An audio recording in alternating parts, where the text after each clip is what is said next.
Jangan lupa subscribe YouTube channel Metro TV News dan jangan lupa nyalakan notifikasinya.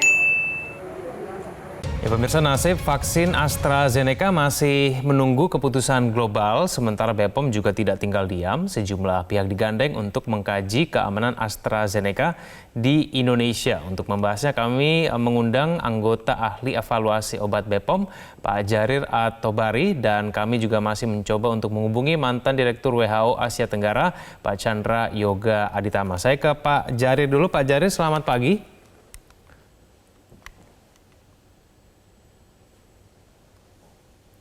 Halo Pak Jarir, selamat pagi. Halo, selamat pagi Pak Kevin. Ya, baik. Pak Jarir, kami ingin tahu perkembangan terbaru terhadap pengkajian kembali terhadap vaksin AstraZeneca oleh BPOM itu sudah sampai di mana Pak Jarir? Ya, untuk pada saat ini kajian masih berlangsung. Jadi kita juga berharap kita bisa mendapatkan cukup data, yaitu dari negara-negara yang mengalami kasus ya blood clotting pada 37 orang yang sudah diberikan vaksin AstraZeneca. Tentunya kita perlu mengkaji lebih dalam apakah ada hubungan atau tidak antara vaksin tersebut dengan kejadian pembekuan darah tersebut. Namun sebetulnya kejadian pembekuan darah tersebut bisa terjadi pada semua orang, bahkan juga pada orang yang tidak divaksinasi. Sehingga kalau kemudian ini mungkin bersifat koinsiden nantinya misalnya, maka sebetulnya mungkin tidak ada hubungan sama sekali. Tapi tentunya kita juga ingin mengetahui lebih dalam dari data-data penderita yang sudah ada yang sudah terjadi pembekuan darah tersebut. Demikian. Baik, Pak Jarir, apakah ini artinya bahwa sebetulnya AstraZeneca ini aman? Ya, untuk pada saat ini sebetulnya dari uji klinik ya, kita selalu berbasis pada data uji klinik.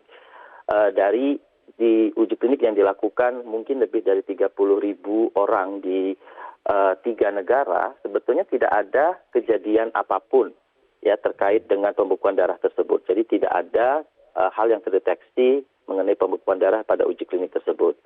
Namun demikian, karena penggunaannya yang sekarang menjadi lebih besar, yaitu sudah mencapai 17 juta, maka mungkin ada kasus-kasus yang akan sangat jarang ya untuk bisa diketemukan.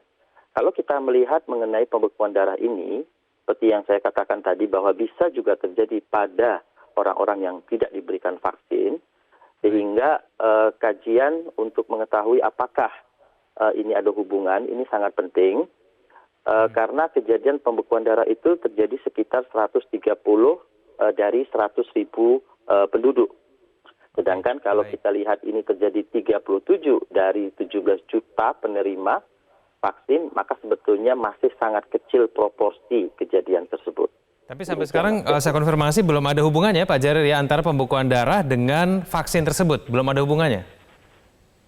Ya, sampai saat ini belum ada hubungan, bahkan dari WHO maupun dari European Medicine Agency sudah mengatakan bahwa ini masih aman untuk bisa digunakan dan tidak ada hubungan atau belum ada melihat adanya hubungan antara pembekuan darah ini dengan pemberian vaksin AstraZeneca.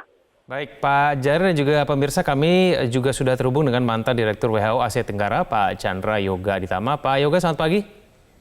Selamat pagi. Ya, Pak Yoga, mencermati mengenai tindakan sejumlah negara yang kemudian menunda untuk penggunaan AstraZeneca ini ya, termasuk Indonesia. Apakah ini merupakan tindakan yang tepat? Kalau kita cermati bahwa sebetulnya sampai sekarang belum ada bukti yang menunjukkan bahwa pembekuan darah ini berkaitan dengan pemberian vaksin.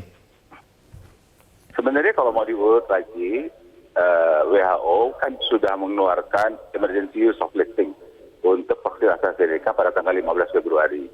Sebelumnya, minggu kemudian pada 8 Februari, Badan WHO yang namanya STATE itu yang mengkaji segala bentuk vaksinasi juga sudah mengatakan bahwa vaksin AstraZeneca ini baik.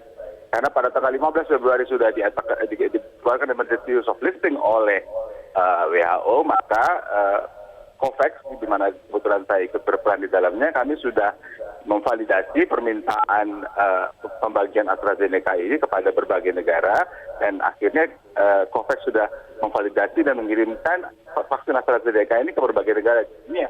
Itulah salah satu yang masuk ke Indonesia pada tanggal 8 Maret kemarin. Jadi dari kacamata itu, ini sudah mengikuti jalur yang benar.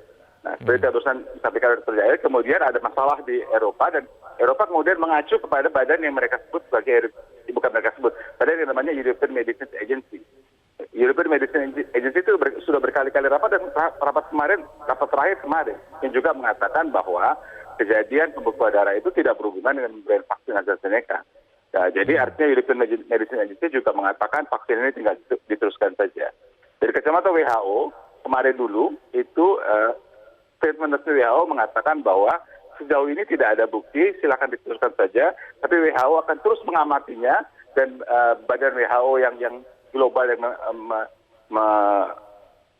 menangani tentang vaksin safety juga akan mengeluarkan statement dalam beberapa hari ini untuk mengatakan hasil analisanya, tapi sementara menunggu hasil analisa itu, anjuran WHO adalah vaksin tetap diberikan. Baik, Pak Yoga, berarti sebaiknya kita menggunakan AstraZeneca secepatnya aja begitu ya? Tidak ada alasan untuk menunda begitu, Pak Yoga ya? Tapi kan sekarang kita masih menunggu halal dari majelis.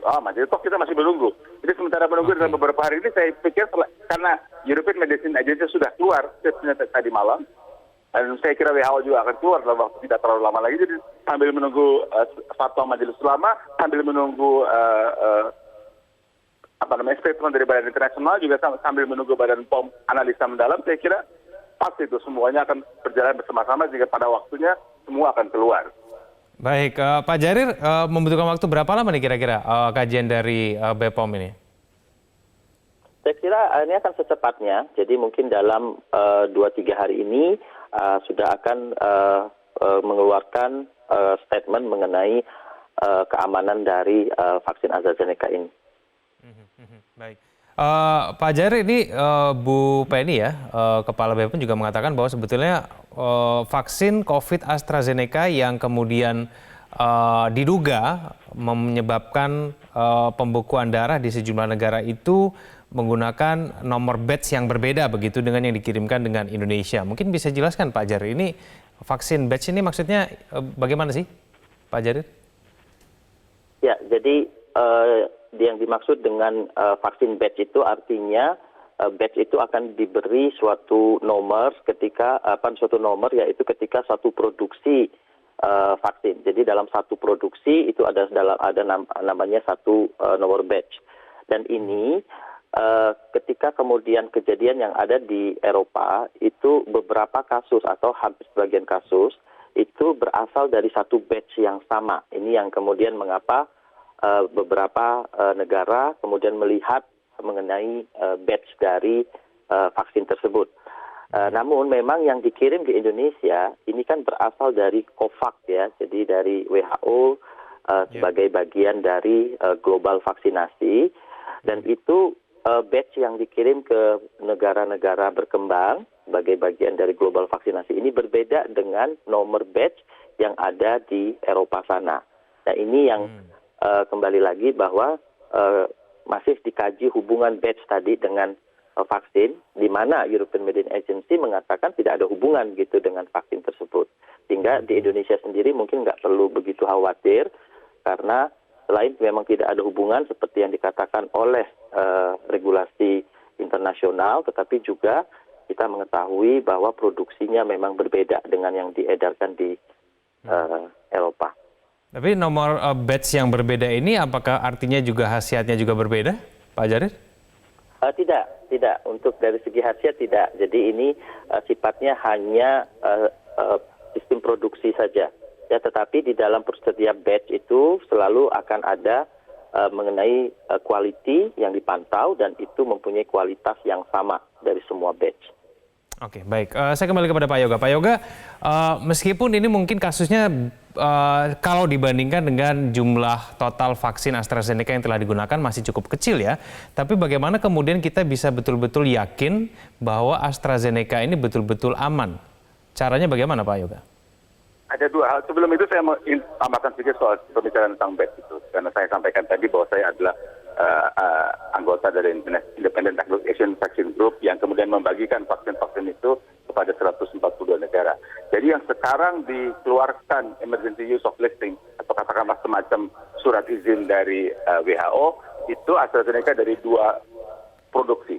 Satu AstraZeneca produksi Korea Selatan, SK Bio, dan satu AstraZeneca produksi dari India, Serum Institute of India. Jadi itu yang dikeluarkan izinnya, dan kemudian untuk COVAX ini kemudian dibagikan ke berbagai negara, dan saya kira memang batch-nya berbeda, itu tidak masalah. Dan yang di approve yang juga dibicarakan oleh state itu juga adalah yang SK Bio dan juga di Serum Institute of India. Jadi itu dari kacamata mutu saya pikir tidak perlu dipersoalkan sama sekali. Itu poin pertama. Soal poin kedua, memang namanya juga bahasa Indonesia kan kejadian ikutan pasca imunisasi. Jadi orang itu divaksin pada satu kesempatan dan pada beberapa kesempatan kemudian terjadi sesuatu.